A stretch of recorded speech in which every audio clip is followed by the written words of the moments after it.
Dieguinho. Bom, galera, tá entrando no ar a nossa segunda edição deste sabadão, como sempre, com muitas informações para vocês. Então já chega deixando, ó, like no começo do vídeo, que me ajuda bastante. Quem for novo aqui no canal, por favor, já se inscreva, ative o sininho das notificações e, claro, sigam minha conta pessoal no Instagram. Parada é a seguinte, olha, amanhã tem um jogo importante, Vasco e Botafogo, Botafogo e Vasco, Newton Santos, 4 horas da tarde. E esse jogo, muito provavelmente, não dá para cravar porque futebol é coisa de maluco, mas muito provavelmente esse jogo vai definir o último classificado para as semifinais do Cariocão. E olha, tem desfalque para tudo quanto é lado. Se o Vasco se ressente aí das ausências de João Vitor e Medel, o Botafogo está sem 7 peças para esse jogo. Eu vou explicar para vocês, tá? E para vocês aí terem ainda mais vontade de acompanharem com mais afinco o clássico amanhã às 4 da tarde, se liga aqui, ó. Vai lá na stake.com, se cadastre, use a palavra promocional Futebolaco, eles vão dobrar o seu primeiro depósito. A Stake é uma gigante mundial, patrocinadora master do Everton na Inglaterra e do Juventude aqui no Brasil. E olha, a Stake está com as principais odds hoje do mercado. Então você vai apostar no jogo entre Botafogo e Vasco amanhã, lá na stake.com, tá? Vá no link aqui do primeiro comentário e se cadastre. E não esqueça de usar o cupom Futebolaco, conteúdo e seu no final. Posso contar com a força de vocês para tu dar uma engajada ainda mais forte no jogo? Vai lá na stake.com, mas tem que ser no link aqui do primeiro comentário fixado, para que eles saibam que vocês estão vindo aqui do canal. Posso contar com vocês? Dito isso, vamos falar aí das dificuldades que Vasco da Gama e Botafogo tem para escalar a partida. Os desfalques do Vasco, vocês mais ou menos já sabem. Eu gostaria de pincelar para vocês aqui a situação do Botafogo, né? Galera que torce pro Vasco às vezes não tá tão a fundo inteirado da situação do Botafogo. Já desde a temporada passada, o Botafogo tem no departamento médico o lateral direito Rafael e o volante Patrick de Paula, jogador que veio aí do Palmeiras muito badalado ainda no ano retrasado. Além desses dois jogadores, o Botafogo tem outras peças importantes. O atacante Luiz Henrique, que foi a compra mais cara da história do Botafogo e, salvo engano, até do futebol brasileiro recentemente, custou mais de 100 milhões de reais. Teve uma lesão agora na panturrilha e está fora do clássico amanhã. Eu vou trazer para vocês aqui as ausências que o Botafogo tem para a partida e não são poucas, tá? Os dois pontas titulares, por exemplo, estão lesionados. Vamos aqui aos desfalques. O Luiz Henrique, que eu já citei para vocês. O goleiro John, também bom goleiro, chegou aí contratado a peso de ouro no início da temporada. O zagueiro Pablo, ex-Corinthians e estava no Flamengo, também está machucado. O lateral esquerdo titular, o Pablo Marçal, está machucado. O meia Jacob Montes e os atacantes Jefinho e o próprio Luiz Henrique. Então esses são os desfalques do Botafogo. Além dessa rapaziada, o atacante Janderson foi expulso no jogo anterior contra a equipe do Volta Redonda. Então toda essa galera tá de fora. O provável time do Botafogo para amanhã é Gatito Fernandes, Matheus Pontes na lateral direita ou o Damian Soares, né? A dúvida está entre esses dois laterais direitos. A zaga, Lucas Halter, que retorna após cumprir suspensão contra o Volta Redonda. E o Danilo Barbosa, ele vai jogar improvisado ali na zaga. Na lateral esquerda, o Hugo. Volantes, desculpa, o Barbosa é zagueiro mesmo, tá? Misturei as bolas aqui. Na cabeça da área, Marlon Freitas ou Danilo Barbosa, né? E aí, Tietê e Eduardo confirmado, finalizando ali o 4-3-3. E aí, 3 atacantes. O ataque titular da temporada passada, Júnior Santos e Vitor Sá, com o Tiquinho Soares no comando do ataque. Esse ataque foi reforçado do Jefinho e também do Luiz Henrique, seriam os titulares, mas esses jogadores estão lesionados. Tá bom? Então esse é um provável time do Botafogo. O Vasco tem um problema também. Medel e João Vitor fora, Jair e Paulinho, esses aí já estão na lista aí de desfalques que a gente nem está contando, porque são lesões aí quase que para uma temporada inteira. O Sforza ainda não foi regularizado, está aguardando a documentação chegar do futebol argentino. Então esses são os atletas que o Vasco não pode contar. Mesmo com as ausências de Medel e de João Vitor, o Vasco deve manter o 3-4-3 que ele vem atuando nas últimas partidas. O próprio Emiliano Dias, na última entrevista coletiva, falou da importância do grupo já ter absorvido o esquema. Os jogadores já se sentem confortáveis nesse sistema de 3 zagueiros. O próprio PH, no vídeo anterior, trouxe para vocês ele falando que os jogadores já sabem exatamente os mecanismos que tem que fazer com ou sem a bola na fase ofensiva e na fase defensiva, e o Vasco deve manter. Com isso, o time no 3-4-3 que deve ir a campo é Léo Jardim no gol, o Maicon como zagueiro centralizado na vaga do Medel, o Robert Rojas como esse zagueiro pela direita na vaga do João Vitor, e o Léo, o único dos titulares à disposição, zagueiro pela esquerda. Galdames e Zé Gabriel mantidos na cabeça da área, Lucas Piton como ala esquerdo e o Paulo Henrique na ala direita fecham a segunda linha de 4. E aí uma linha de 3, o Payet de ponta esquerda, o David de ponta direita e o Verratti centralizado. O Vasco vem jogando um 3-4-3, é a formação que o time tem jogado. Alguns jogos ele começou num 3-5-2, com o Payet por dentro, o David mais adiantado, jogando de atacante ao lado do Verratti, e com 2 volantes atrás. Ele estava fazendo Jair e Paulinho, perdeu os 2, aí o que ele fez? Ele fechou mais esse meio campo, fazendo uma linha de 4 e adiantando os outros 3 jogadores para fazer essa última linha, tá bom? Sobre campeonato, o Fluminense jogou hoje e venceu o Madureira, resultado que foi bom pra gente. O Madureira praticamente dá adeus aí as chances de classificação às finais do campeonato. O Madureira tem 10 pontos, se tivesse vencido, o jogo foi em casa, o Fluminense com um time alternativo pularia para 13 pontos, chegaria na pontuação atual do Vasco da Gama e ficaria a 1 ponto do Botafogo. O Fluminense venceu por 1-0 com gol do Lelê. O Fluminense saltou para 21 pontos, reassumiu a liderança de forma provisória, já que o Flamengo ainda não jogou, empurrou o Flamengo para a segunda colocação com 18. Então, realmente, as vagas nesse momento estão sendo disputadas entre Boa Vista, Portuguesa, Vasco, Botafogo e Nova Iguaçu, tá? E o Nova Iguaçu acho que dificilmente sai, a não ser que deu uma pipocada lá Botafogo na temporada passada. Ele não faz mais clássico, só joga contra equipes pequenas e é amplo favorito. Lembrando que na rodada passada, em casa, a equipe do Nova Iguaçu empatou num confronto direto contra a equipe do Boa Vista. Até abriu o placar, mas cedeu o empate. Vamos lembrar que o Nova Iguaçu nessa rodada pega o Audax, que é o Lanterninha, tem 0 pontos. O jogo é bem verdade que é na casa do Audax,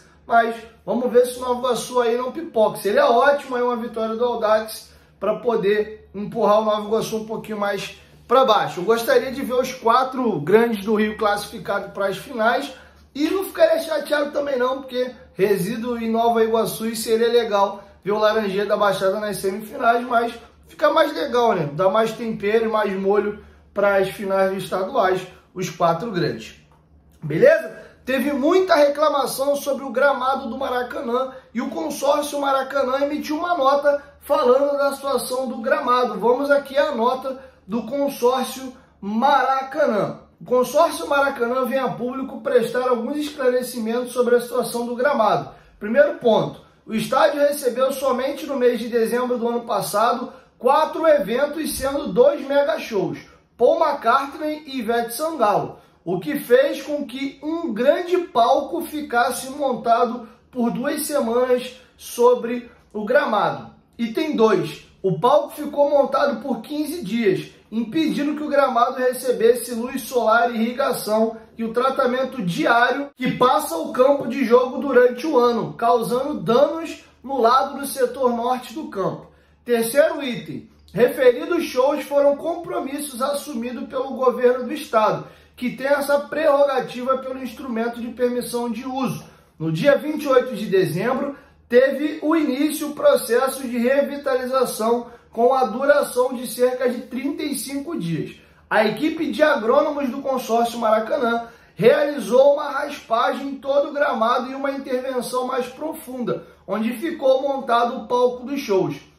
A resposta a essa intervenção foi considerada positiva pelos responsáveis pela manutenção do campo, porém não suficiente para a recuperação plena da área norte do gramado. Vale lembrar que entre o dia 4 de fevereiro, com o retorno das partidas de futebol no estádio, e o dia 3 de março, o Maracanã receberá 11 jogos em 28 dias, sob condições climáticas adversas, com temperaturas elevadas e fortes chuvas, que vêm se repetindo em diferentes ciclos durante as últimas semanas. Mesmo cientes de tais variações climáticas, são comuns nesta época do ano. Até o momento, elas foram mais intensas e recorrentes do que o usual. O consórcio Maracanã segue seu planejamento inicial, que já contemplava esse cenário, que visa entregar para as próximas competições de 2024, finais da Recopa Sul-Americana e do Campeonato Carioca, Copa do Brasil, Campeonato Brasileiro e Copa Libertadores, o gramado nas condições ideais de jogo. Para isso, é considerado também o maior espaçamento dos jogos no mês de março, em função das datas FIFA e da redução do volume de partidas para o período. Um breve comentário sobre a situação do Maracanã. Eu vou ser bem claro, tá? Eu já dei essa minha opinião lá no Futebolaço Podcast, não sei se a dei aqui e não tem problema algum de falar.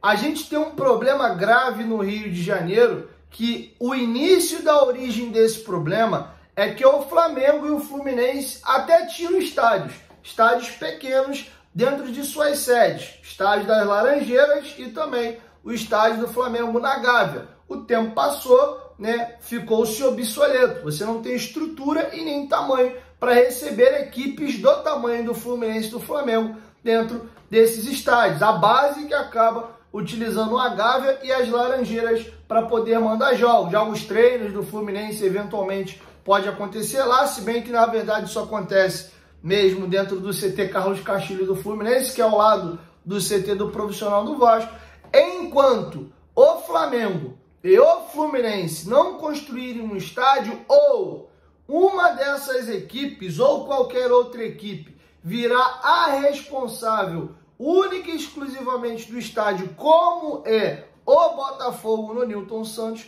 o gramado vai ser sempre ruim. Não se joga em quase estádio nenhum do mundo duas ou mais equipes no mesmo estádio. Dieguinho, nos anos 90, começo dos anos 2000, nos anos 80, anos 70, os quatro grandes do Rio jogavam, o Bangu jogava, o América jogava, e o gramado era uma porcaria.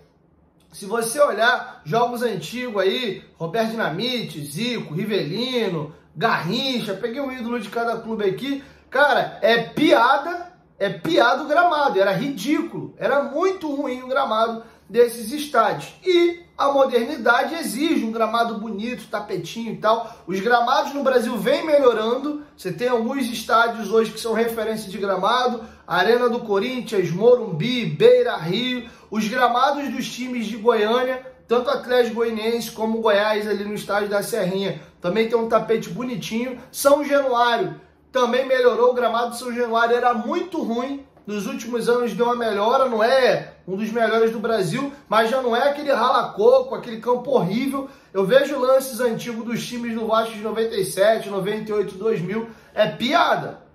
Eu vi o Pedrinho fazendo acho que um gol de pênalti esses dias agora, ele mostrou ele fazendo aquele gol de pênalti igual o Djalminha, vem correndo como se fosse dar uma pancada e dar uma rolada devagarzinho no meio do gol.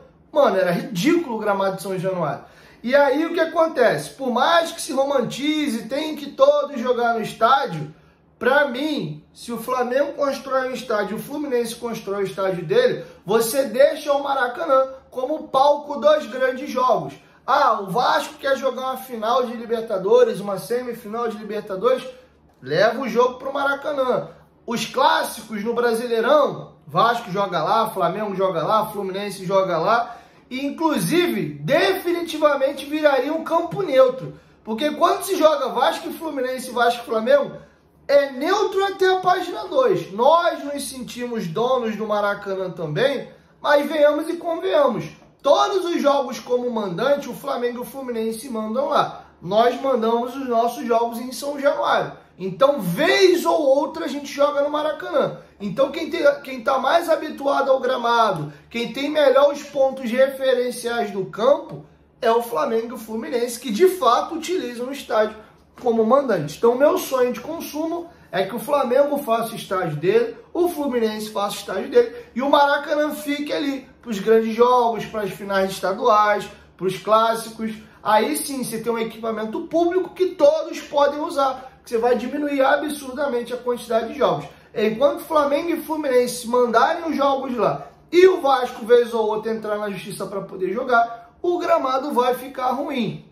No final do ano, realmente, teve esses shows aí da Ivete Sangalo, do Paul McCartney, teve o jogo das estrelas do Zico também, e teve mais um outro jogo agora que eu não vou me recordar qual. Foram 4 eventos depois do encerramento do Brasileirão. Qualquer coisa diferente disso é enrolar trouxa. O problema do Maracanã chama-se Flamengo e Fluminense, ambos utilizarem juntos o Maracanã. O certo era o Maracanã ter uma única equipe só jogando lá. Como é um patrimônio público construído com dinheiro de todo mundo, ninguém quer aceitar que só o Flamengo jogue lá, que só o Fluminense jogue lá, ou amanhã depois o Vasco ganha uma licitação e só ele jogue lá. Mas tudo começa na origem do Flamengo e do Fluminense não terem um estádio. O Botafogo também não tem, mas como no Rio de Janeiro criou-se 2 estádios de grande porte e equipamentos públicos, há 10, 15 anos atrás o Botafogo venceu a licitação pelo estádio Engenhão, que agora foi batizado de Newton Santos, e passou a administrar o estádio sozinho. O Botafogo, inclusive, deixou de jogar no Maracanã, só vai lá mesmo nos clássicos. Todos os jogos do Botafogo, como mandante, ele manda dentro do estádio Newton Santos, e aí sobrou para Flamengo e Fluminense,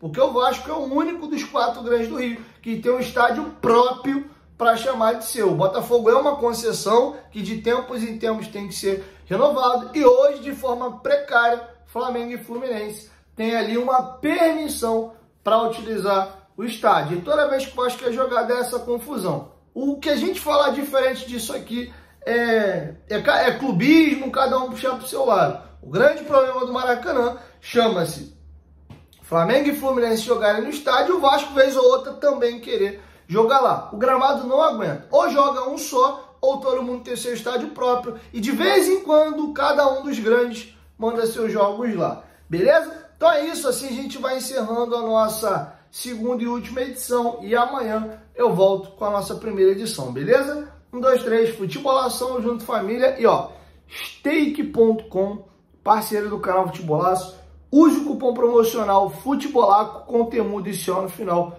para você ganhar a sua dobra aí no primeiro depósito, tá bom? Conto com vocês, me dá essa moral, porque tô precisando da força de vocês lá. A odd da Stake é incrível, vocês vão apostar com segurança, mas eu tô precisando dessa força de vocês lá. Dieguinho, não vou apostar amanhã não tem problema não, mas me dá essa moral, faz o teu cadastro lá, você já vai estar me ajudando. E com certeza, pode dar uma olhada lá que você vai achar a odd que você vai gostar, você pode apostar com segurança. Valeu? Tamo junto!